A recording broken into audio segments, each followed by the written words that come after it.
Hey everybody, and welcome back to the long-awaited Zone 4 tutorial for Crypt the Necrodancer. I'm sorry it's been such a long time since I uploaded a video. I've been ridiculously busy, but in the meantime I've got a new microphone and we hit 100 subscribers, so thank you everyone who's subscribed so far. It really helps with the motivation to make these videos, so thank you for that milestone. This video will cover everything you need to know to beat Zone 4, including the enemy patterns, mini-bosses, traps and walls, and we're going to take a look at Coral Riff, who's, in my opinion, not one of the harder bosses, but still good to know, techniques to beat him. So without further ado, let's get into it. Before we get started on the Zone 4 enemies, we need to talk about ooze. These neon-coloured floor tiles can be found littered around Zone 4, and they can massively affect how you play. While standing on these tiles, you cannot deal any damage to enemies, and instead, you receive twice as much damage from all external sources. So an attack normally dealing 1.5 hearts of damage will instead deal 3 full hearts if you're standing on ooze. So naturally, you should avoid these tiles as much as possible. However, some footwear can negate the effect of ooze, making them act as normal tiles. These include the 4 shown in the top row here, which are glass slippers, winged boots, explorer's boots, and the lead boots. However, no other footwear will protect you from the effect of ooze. So with that out of the way, we can now talk about the enemies in Zone 4. First off, we have the low threat enemies. Now, take this description with a pinch of salt, because this is Zone 4, I think it is the hardest zone, and most of the enemies here are going to give you a bit of trouble, but generally these ones will be the least of your worries. So first up, we have the Goblin Sentry. This enemy will not attack you directly, but when you enter a 3-tile radius, the goblin will spend 4 beats waking up, and on the 5th beat it will run away from you, moving 1 tile every beat until it reaches a wall. It will then dig walls, potentially opening up rooms with other enemies in. The Goblin Sentry has 1 HP and can dig level 1 and 2 walls. And whilst the Goblin Sentries are a low threat, they should be targeted with high priority as they can quickly open up multiple rooms, allowing other enemies to swarm you. Finally, a side note is that the Goblin Sentries can inflict half a heart of damage to the player if they become confused, either via a confusion trap or by Dove's flower attack, so be careful of that and make sure that you don't take damage that way. Here you can see a visualization of the Goblin Sentry's activation radius, so be aware of when you choose to enter it and make sure you can quickly kill it before it has the chance to open walls. Next up, we have the White Sarcophagus. Now, 1 sarcophagus will spawn in every mini-boss room in Zone 4, with its level increasing from 1 to 3 as you progress through the floors. The sarcophagus will attempt to spawn skeleton-type enemies every 8 beats, including normal skeletons, shielded skeletons, skeleton riders, and skeleton wind mages. If you haven't defeated the spawn skeleton after 8 beats, it will not spawn another, and it will continue to try to spawn skeletons every 8 beats until you defeat the spawned enemy or the sarcophagus itself. We've already covered how to deal with all the types of enemies it spawns in previous tutorials, so I won't be discussing them here. But my advice when tackling the sarcophagus is to try to keep the spawned enemy alive and lure it out of the Zone 4 exit room until you can safely reach the sarcophagus to prevent it from spawning more enemies, at which point you can then go back and kill the skeletons. However, since skeleton riders move every beat, definitely take them out first and then try and move forward to reach the sarcophagus. Moving on, we have the Lich.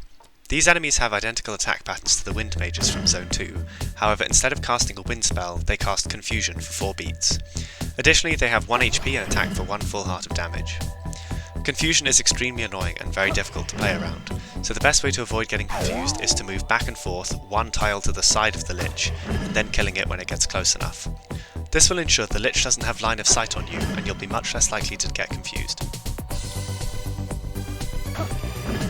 Now we have everyone's favourite enemy, the Pixie. These guys can hardly be called enemies because if you absorb them they will heal you for a full heart, but they can only be found in Zone 4-3. If you attack the Pixie they will explode in a 3x3 grid, dealing 4 damage, similarly to normal bombs. Therefore if you have a 1-range weapon you can simply walk into the Pixie and get the healing, but if you have a long-range weapon you'll need to be careful of exploding them instead. Use whichever beat stalling method you like, be it standing still or wall buffering to ensure you'll be healed. Next up in low threat, we have the Wall Spider. This enemy will spawn on the walls of Zone 4, moving every 2 beats in your direction. If you are directly adjacent to the spider, providing it hasn't just moved, it will jump off the wall onto you, dealing a full heart of damage. If the wall it's on is broken, it will move diagonally once every beat towards you. To counter these guys, you should stay 2 tiles away from them, and once they're lined up with you, move 1 space to the side, and then you'll have just about enough time to break the wall that they're on, and then you can kill them.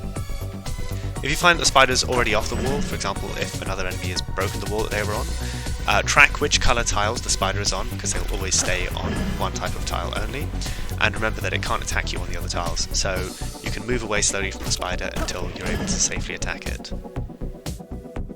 It's also worth noting that spiders can't pass through wall torches, which can provide one way of getting rid of them safely. The final low threat enemy in Zone 4 is the green monkey.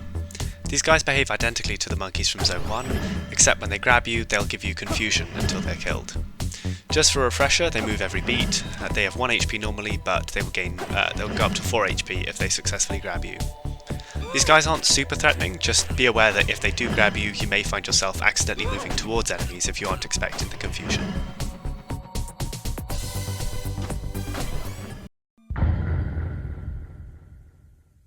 Okay, that wraps up the low threat enemies, so we're now moving on to the medium threat enemies. These guys have more complicated patterns and are likely to be a bit harder to deal with than the low threat enemies, especially considering how difficult Zone 4 is in general. So let's get straight into it. First up in the medium threat tier is the yellow sarcophagus. This works fundamentally the same as the white sarcophagus and will spawn in the exit room of Zone 4-2, but this time it will spawn yellow variants of the same 4 skeleton type enemies. This can actually make it a bit easier to counter. If a normal skeleton, shielded skeleton or skeleton rider spawns, you can take them down to 1 HP so they become headless and won't attack, but the sarcophagus will not spawn another enemy until you kill the spawned skeleton. This can give you plenty of time to defeat the sarcophagus, and then you can go back and kill the headless skeleton. This only doesn't work if a wind mage spawns, so if that happens you can just kill him and then one of the other types of enemies should replace him. Let's now look at the warlock. The warlock has 1 HP and moves every 2 beats towards you, and it will deal 1.5 hearts of damage when attacking. When you kill the warlock, you will instantly teleport to the tile it was on, and the gold it drops will swap to where you were standing when you killed it. This holds true for any items on either of the tiles as well. On their own, these enemies aren't too much of a threat, but the real danger lies when they're within a group. If you target them too hastily, you can teleport yourself right into a group of enemies. The same is true if you throw a weapon at them. You can teleport large distances, and without your weapon, you're just cooked. So treat them like you would a skeleton with its attack patterns, and pay extra close attention to where you'll end up once you kill the warlock. Now we have the harpy. This enemy is able to cover large distances very quickly, moving up to 3 tiles every 2 beats. However, whilst it deals 1.5 damage per hit, it only has 1 HP. These are normally the first enemies you should kill when you enter a new room, since if you retreat after opening a wall, they'll quickly bring themselves to the front of the pack, where you can take them out one at a time. Another quirk of the harpies is that they can actually move diagonally through walls when there is a gap, so be aware of that too. Other than that, the techniques to kill these enemies remain the same, so sync yourself up by moving back and forth and kill them once they're close enough. Now we have the magic monkey. These enemies can be very threatening if you allow them to grab you, because this will cause them to teleport you to a random location on the map, which has the potential to end your run if you're unlucky. So why leave it up to chance? The magic monkey, like all other monkey enemies, moves every beat, but this one actually has 2 HP, so you'll need to either trap him against a wall and hit it twice in a row, or hit the monkey, which will knock it back, then stall a beat to resync yourself and then hit it again. I've covered different methods of stalling beats in previous tutorials, so if you're not confident with that, feel free to go and look at those. I'll put the links in the description. Real quick, if you are enjoying this video, please consider subscribing, leaving a like. It really helps out the channel, and definitely helps with the motivation to make all of these videos, because they do take a very long time. Thank you. Ah yes, the Blade Master. I remember these guys decimating me back in like 2016 when I started playing, and even now they're still a pain. I'll try my best to hopefully make these guys as manageable as possible, so hopefully they won't end up ruining too many of your runs. So, the normal Blade Master deals 1.5 hearts of damage and has 1 HP, and it will move every 2 beats towards you. When you attack the Blade Master, it will parry your attack, causing it to be knocked back for 1 beat. It will then lunge 2 tiles towards you, where it's then vulnerable to being killed for 1 beat. So with these guys, hit them, move either to the sides or back, and then attack them to kill them. I'd really recommend going into training and practicing that pattern, because you'll need to be very comfortable with it, especially on the higher speeds of Zone 4-2 and 4-3 especially. Another thing to mention, if the Blade Master has no tiles behind him to be knocked back, he will still parry your attack but will lunge 2 tiles away, so with the base dagger you won't be able to reach him in time to kill him. One really helpful item when dealing with Blade Masters is the Ring of Piercing, or just having any weapon with piercing, because this will completely prevent him from parrying, which will basically just make him a normal skeleton, essentially. Now we have a slightly less annoying enemy, the Goblin Bomber. This enemy can only move diagonally every 2 beats and explodes when moving onto the same tile as you, dealing 2 full hearts of damage. When you kill him, he drops a bomb on his death tile, which explodes after 3 beats. Whilst this does technically leave enough time to grab the vast amount of gold it drops and get out in time, I think it's usually not worth the risk unless you feel particularly confident. This enemy can be particularly useful for eliminating other threats in rooms of enemies, as the explosion is enough to kill most enemies which come near. The best strategy for the Goblin Bomber is to pay attention to which coloured tiles he can move on. I'd recommend turning off the disco floor in settings for this, and similarly to the spider, carefully move away until you have enough time to move towards him and kill him.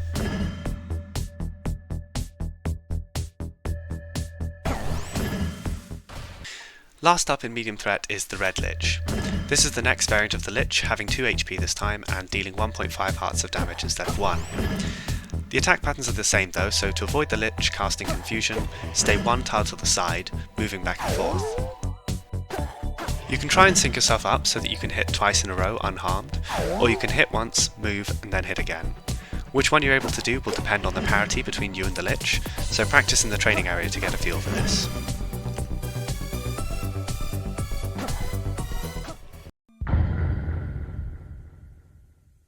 Okay, that brings us to the high threat tier of enemies. Unfortunately, these guys are the worst of the worst, and are here to bring your run to an end. I'd recommend spending most of your time practicing these guys, as mastering their patterns will greatly increase your chances of success. Without further ado, let's talk about the Black Sarcophagus. Not a sentence I thought I'd hear myself saying, but anyway. You know the drill, they spawn in the 4-3 exit room, this time spawning black variants of the 4 skeleton type enemies. Similarly to the Yellow Sarcophagus though, you should aim to leave a spawned skeleton at 1 HP to prevent any further enemies from being spawned. If you need a refresh on any of these enemy types, I discussed the Black Skeleton in my Zone 1 tutorial and the others in my Zone 2 and 3 tutorials. The sarcophagus itself has 3 HP, so you may only get time to kill it when the other enemies in the room have been killed. Next up is the Neon Warlock. This guy has the same movement and attacking patterns as the regular Warlock, but now deals 2 full hearts of damage and has 2 HP. If you're comfortable fighting yellow and black skeletons, these guys are very similar in how you should counter them. Try to sync yourself up so you can hit them twice, or if you only have time to hit once, don't get greedy and go for 2 hits, since you'll end up taking a hefty chunk of damage. As with the normal Warlock, be aware of where you'll end up when you kill them, so try and lead them away into a safer area to avoid putting yourself into a swarm of enemies.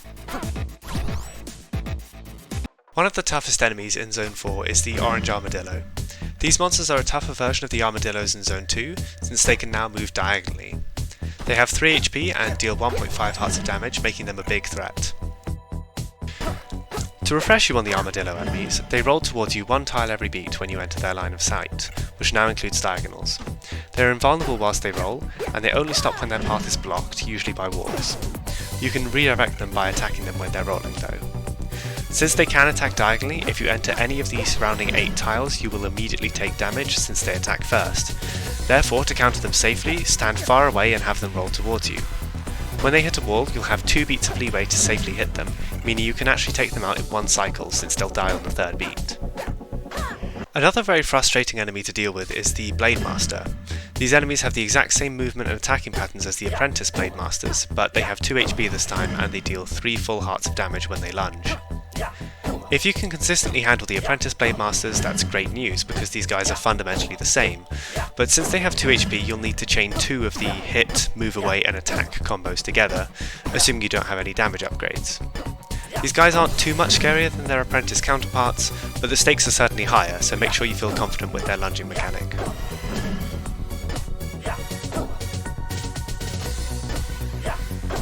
If you thought there weren't enough Lich enemies in the game, you'd be right. Because the developers really want us to earn that all zones mode clear, you have to deal with an even harder variant of the Lich in Zone 4-3. The Black Lich has 3 HP and deals 2 full hearts of damage per hit, but the movement and confusion patterns remain the same as with previous variants. When fighting these monsters, make sure to remain out of their line of sight until they're close to you, and remember that since their staff lights up before they are about to attack, you can always safely hit them as long as the staff isn't lit up. Since they move every 2 beats, a consistent method of killing them is to hit them once, move on to a different lane and then repeat. It's important you don't move directly backwards away from them, as this will allow them to confuse you. Next we have the Ooze Golem, who may not seem like a massive threat at first, but I've decided to put him in the high threat tier because of his high HP and high damage potential. So the Ooze Golem has 5 HP and deals a whopping 2.5 hearts of damage per hit. The first hit you deal to the Ooze Golem will cause him to drop an ooze tile where you were standing. Remember, you can't attack while on ooze, so you'll need to move off the tile if you don't have any protective footwear. Other than that, he moves every 4 beats like the other golem types from Zone 2. As a side note, if you're playing on the base version of Necrodancer with no DLCs, the old Ooze Golem was much tougher, dropping a fresh ooze tile on every hit until killed, so if that does apply to you, make sure you're aware of that.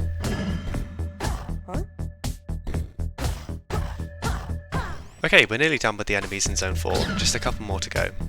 The Ghoul is the Zone 4 spirit enemy, but luckily this time a maximum of 1 can spawn per floor. The Ghoul has a number of tricks up its sleeve, including the ability to phase through walls, rendering it unable to be attacked whilst inside one. It will also rapidly pursue you every beat, and can move diagonally as well. When you attack the Ghoul, it will create a ring of fake ghouls around you, and only one of them is the real Ghoul which can be damaged. The real Ghoul will move 90 degrees anti-clockwise from the tile it was damaged on, and is visibly much lighter and distinct from the more transparent copies. With these guys, just pay attention to the real Ghoul, as you can see it move around you, which makes it obvious which one it is. Other than that, just don't get caught off by its ability to attack diagonally, and you should be fine. The final enemy in Zone 4 to talk about is the Black Bat. These guys are absolute monsters, since they will always choose to attack you for 1 full heart of damage if they're able to. They still have 1 HP and move randomly every beat, so you should still approach them like you would a red bat. If you only have a 1 ranged weapon, you should notice that you'll either be synced up correctly or incorrectly with them. You can tell if you have the correct parity because you'll be an odd number of tiles away from them. This will mean that you can safely attack them when standing directly next to them. If you aren't synced up correctly, use one of the many methods of stalling a beat, such as digging a wall. This should then allow you to move directly next to the bat without taking damage, and you can then kill them. My general advice is to play it very cautiously with the black bats, take it slow, and check how far away you are before engaging in combat.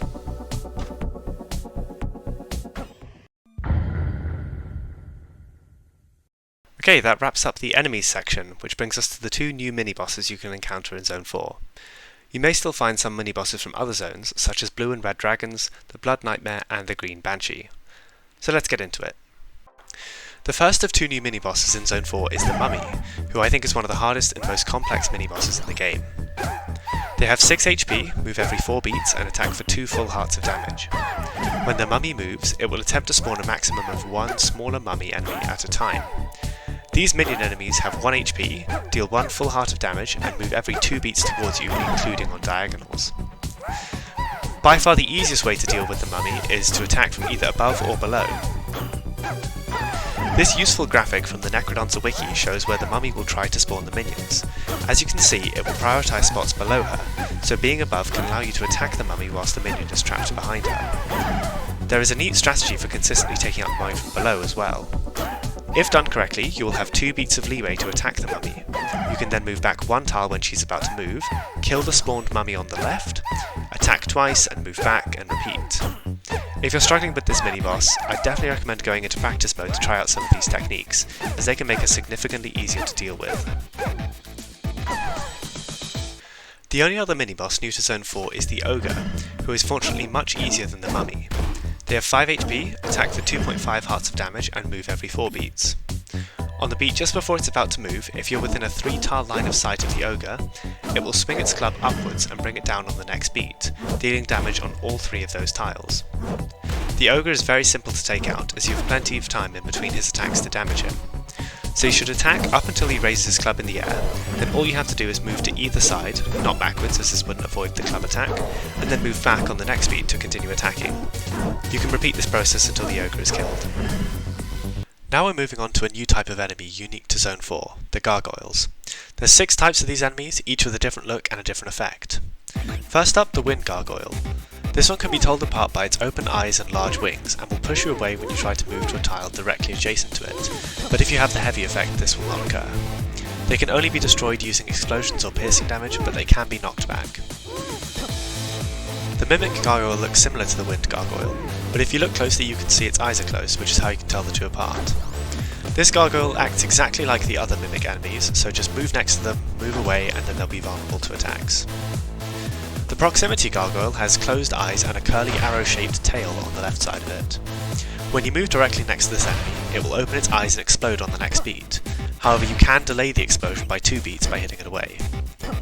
This can be a really helpful way of getting rid of some of the more annoying Zone 4 enemies.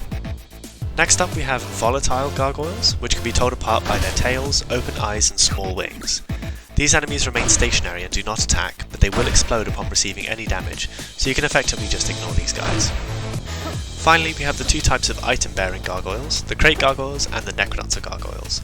These enemies function exactly like other crate or barrel enemies, so they require 3 damage, wall spikes or a bomb to break them, and they often contain food items, so if you're in need of HP, try breaking these open.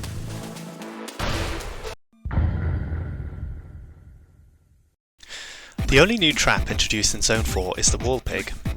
These traps face horizontally and, when you cross their line of sight within a 5-tile range, they'll spend 1 beat charging up a fireball attack and then releasing it on the next beat, dealing 2.5 hearts of damage. This attack can damage other enemies as well, which you can sometimes use to your advantage. They can be destroyed with a bomb or a level 3 shovel.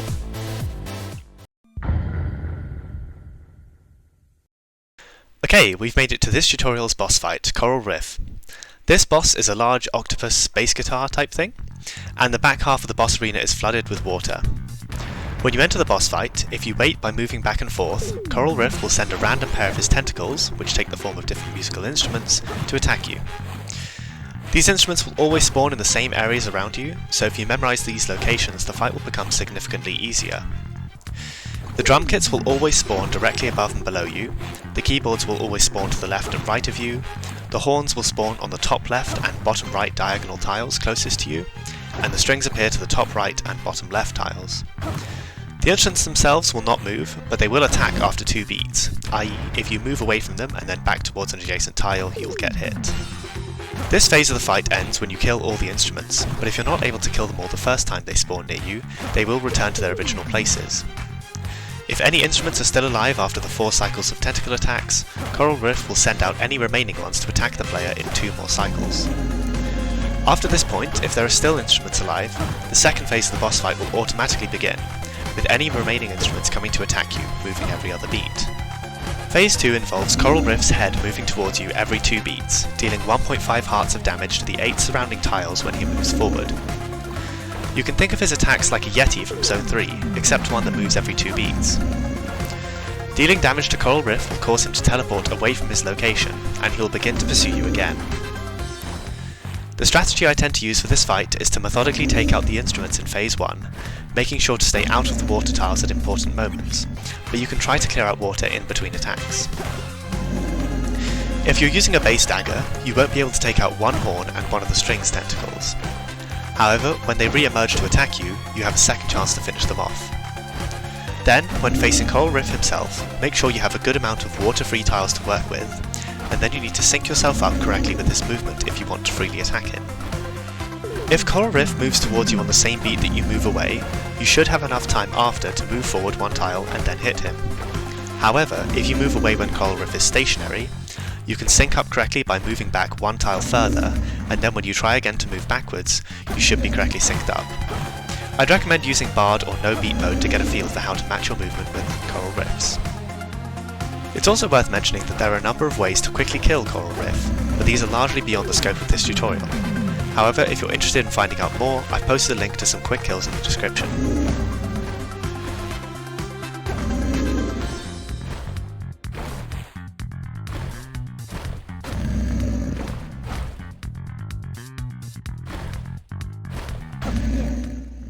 Okay, and that wraps up this part of the tutorial, so now all that's left to do is to put it all together with an example zone playthrough. So the first thing I'm going to do is dig to the side and immediately see a goblin bomber, so we'll hit him and let him explode. And I kill the Lich whilst keeping the Blade Master just behind that wall, which helps me take the enemies out one at a time. So we were synced up with that bat, and we found a bat cave, which is unfortunate but manageable. Just take him out carefully. So I can't get through that wall, so I'm going to have to go up now. Another black bat, and I've just seen a goblin bomb, which is not ideal because he's going to run and open more walls. So I'm going to chase him down first, ignoring the black bat for now. Now we can go back and kill the bat. I'm desynced, so I'm just going to use that to resync myself. So we've got a blood nightmare, so we're just hitting, moving away, normal stuff. Blade Master, hit, move to the side, and then attack. Sort of lost the beat a bit there, and we can go to the next floor. So I always check the sides first because it helps with the. A lot of mini bosses have very powerful horizontal attacks like red dragons. If you take out the blade masters in a 2x2 grid, they actually only charge one tile. Making sure to avoid the wall pigs. I'm trying to stay above that. Taking the enemies out one by one. Did allow myself to get confused there, which is not great. We were able to separate the blade master and the lich and then take them out one at a time. So finishing off this room, we've got a harpy and now the monkey, so we're just going to hit a wall to stall. So I can see that we've got a warlock and a goblin bomber, so we're going to try and just separate them. Never mind, we've got to deal with the wraith, spirit enemy, I can't remember the name. We can ignore that spider. I can see the goblin bomber, the goblin sentry, so we're going to come above him so he goes down. Ogre's nice and easy. If we knock the head off the green skeleton, we can stop the spawner from spawning any more enemies, so we can just keep him there for as long as we need. And same again there. Confusion monkey's not a problem, and then we can take out the ooze golem, and that's the 4-2 done. So 4-3, first thing I'm going to do is check the sides. Don't need to take care of that spider if we can avoid it. We can use the traps here to get rid of the blade master, explode the annoying trap, and chase down the goblin sentry. So we've got free healing here, so we can just stall using the crate, and bats synced up. Another blade master. It's always an annoying combo with the warlocks at the same time, so you've got to try and do your best to separate them. So I'm making sure not to activate the goblin sentry. I can use the spiked wall there to take out the blade master. Now that I've got time, I can go and kill the sentry. Lots of crates in these rooms, so we're just going to bring the warlock out first a bit, making sure to move off the ooze tile before we destroy the mimic. This is a really annoying situation because the goblin, the bomb gargoyle, sentry gargoyle, whatever it's called, proximity one, that's the one, takes up loads of space in the room. So we can use these spikes again to take care of the lich. I'm going to have to come down the left side to avoid setting off that trap. So harpies always come out first, just about got enough space to take care of the blade master. You can use the wind mage to keep us in place there, and then another blade master from out of nowhere. Zone 4-3 is extremely dicey. There's also a shop tile mimic there, so you've got to make sure to not go into that corner tile. Unfortunately, that goblin bomber did blow up the gargoyle, which set off which destroyed the black skeleton. So we have to deal with the wind mage first. So I'm trying to keep the mummy very much in place, and then we can take care of her when we're ready. And from above is the perfect place to take her out without much problems from the spawned creatures. Okay, now we have Coral Riff. So first thing I'm going to do, just move to the centre, get ready. So the keyboards are to the side, the drums are above and below, strings are top right and bottom left. We can only take out one of them, and horns are the opposite of the strings. So now we've got 3 of these guys coming in, which is not ideal. Can't attack there because then we would have got hit by one of them at least. They do gain HP in the later variants, so we just need to be careful here because this is a bit dicey. If we line them up like that, we can get a bit safer. So I'm trying to clear out the water tiles when possible, but keeping on the same line as the Coral Riff, and we had to move back an extra time there because we weren't synced up. We'll try and use this little column space. Okay, not too much space there, so we've just about got enough time to jump in there. So we'll use this column, and we're synced up so we can go forward. So just stall back and forth, and we're synced up again because we moved back at the same time. And you can always throw on the last one as well, so that saves you having to do the final one. and that's Zone 4. Okay, that's everything for this video. I hope you found it helpful. Sorry it's taken me so long to get it uploaded, but there's only one more in the series, so hopefully soon I'll get that uploaded, and then the full series will be complete for you guys to enjoy and learn from. Yeah, I hope you found this video helpful. If you have, please consider dropping a like, commenting, subscribing, all that jazz. Yeah, that's going to be it from me, so bye bye for now.